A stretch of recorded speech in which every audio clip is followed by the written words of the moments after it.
Okay, after Ikechukwu Ezanagu, Ikechukwu John Paul Ezanagu, onye ji Muo Mmiri afọ anya wee mama.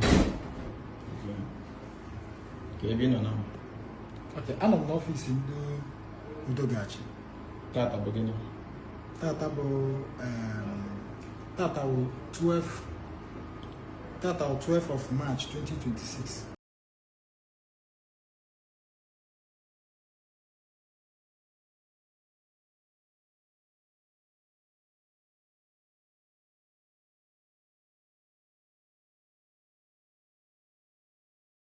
Eze nwoke osiri na ọ bụ onye ọka mbụ Muo Mmiri. Hey! Echekwa na onye Nnewi ka ọ bụ. Amakwa na onye ọka South ka osi na ọka ebe. Amakwa na onye ebe ọ bụ echekwa na osi na onye Nnewi. Egede ya ekwupụkwa na ike na nke ikpeazụ a. Okwu nke a ka a na-asị n'ikuku kuo, afọ ike ọkụkọ n'ikuku ekukwana, anyị wee marụ dị na Muo Mmiri abụghị onye Nnewi. N'ọkwa onye ọka South, ọka akpọnụ village fa ka anyị mara ebe amamụ nke bụ ọka South na ọka East nwa. Ọka akpọ village fa ka ndị mmadụ mara ebe onye ọ bụ ọfụma. Echekwa na onye Nnewi ka ọ bụ. Bịakwanụ ka unu nụrụ ife Ezugo kwuru, unu makwa na Nnewi befa ka obi. Onye ka Ezugo ji wee buru nya bụ ife n'isi wee na-asị na anaghasasịrị fa Nnewi na onye ruo onye nọrọ obodo ya wee na-eme dibịa na ihe ahapụ obodo obi obodo onye ọzọ na-eme dibịa. Amadịrị n'ebe onye bụ okwu si.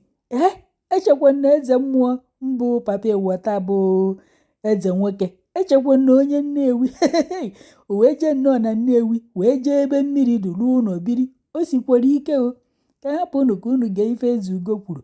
Ọdụ unu ka ọ ya anatakwa nke a ka ọdụ unu ka fa ya ejidezie ya kpọkwa Zenko n'ụkpọ ka ọ bịa gbapụta ya. Unu makwa na mgbe Zenko kwalụ nne ya n'ọkpụ efi wee dọkpa ka nwanza wee jebe ebe ahụ wee na-eko ifuri ka o si aga witi mgbamgba akụpụ obu.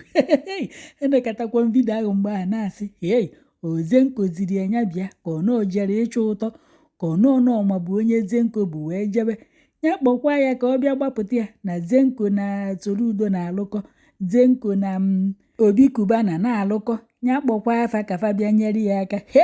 Ka hapụ unu ka unu gee ife Ezugo kwuru. Muo Mmiri afọ anya ekpaikwana live camera gị ọzọ. The live broadcast again.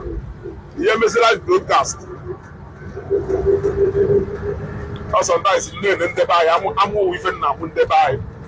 Imecha imelu live broadcast in the morning ngwa gị ọga na kpọọ go inside. Were mmiri enwile ọkara akwụ mara gị atụ sị na mmiri enwile ojechalụ bata na kpuo n'onwe ya nụrụ olu ya. Ọkwa ekwuru nya. The only thing o mere owu ide apology to the government. Go nwa jecha nke ụpụta chọọ ka atịala anyị na Galadima na onwe onye mere ya arrest. Na Ndi Udogachi bata bere ubia kene. Make live broadcast again. Do live broadcast now. We just chapa alopota. See I na no can go they may arrest. Tag ya near to this video. See the answer never come live broadcast again. Oh, he dare not. He will never. I dare he will never. They may live broadcast. Not every no by live broadcast and the motherfucker being now. I don't make us say. Ogo na ekpole ị na-amụ amụ na town for mmadụ ebu fake na-ebu fake news ebe a nọ inecha m anya nye ego onye na-ebu fake news onye na-ebu fake news gbanye ndị ji nọmba ekpo ya si na ya na-ezugosiri enye bekwa mee live broadcast ya gbanye live broadcast ebe ọ nọ kịta ka ndị mmadụ fụ ya ebe ọ nọ ya gbanye live broadcast ebe ọ nọ kịta ka ndị mmadụ fụ ya ebe ọ nọ ịghọtago inwekwa anụta chance pụta gbanyere onwe ugwu na kwuo mara ife. Wisdom is profitable to direct. Everything is not all about noise. You gotta go. Everything is not all about noise. Sometimes silence is the best. Silence is the best answer. You don't really need to prove any point. So, live broadcast ago,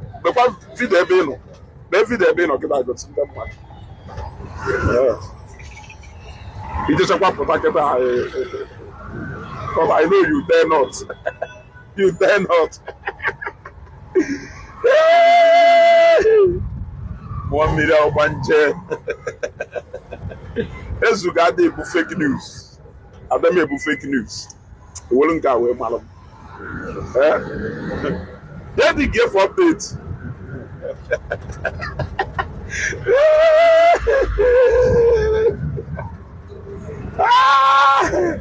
I'm a live broadcast. The one on a motor, I put them on a back in Castle. I want to go the journey, the journey Yahoo. You know, like, oh, you can say that the worst mistake Romelu was doing that broadcast. Romelu, okay, make sure no, I'm not doing that broadcast. He made a very terrible mistake. You know that go. So then you didn't attack him. But the one no, you attack him for me again. Oje go first missionary journey, just second missionary journey, on a third missionary journey. All those third missionary journey are Baba. Why don't we expect you way? Carry it to Ntiamalama, Eji and Ife. You can't post to go in and smile before John even the mother. You got to go. I always give direction. I always caution people. I'm not Mr. Know It All, but I don't matter caution what people. It's your if I have a caution to see who may shall make you. If you have to go in and the mother. Then I'm the mother. You got to go Murife even from Onyala. Manona Ayokwe. Sometimes focus on the message. Forget about the messenger. You got to go. This is Ezugo. Let's keep our finger crossed. You gotta go. Let's watch out and know what is going to happen next. You gotta third missionary journey on course. Ezugo.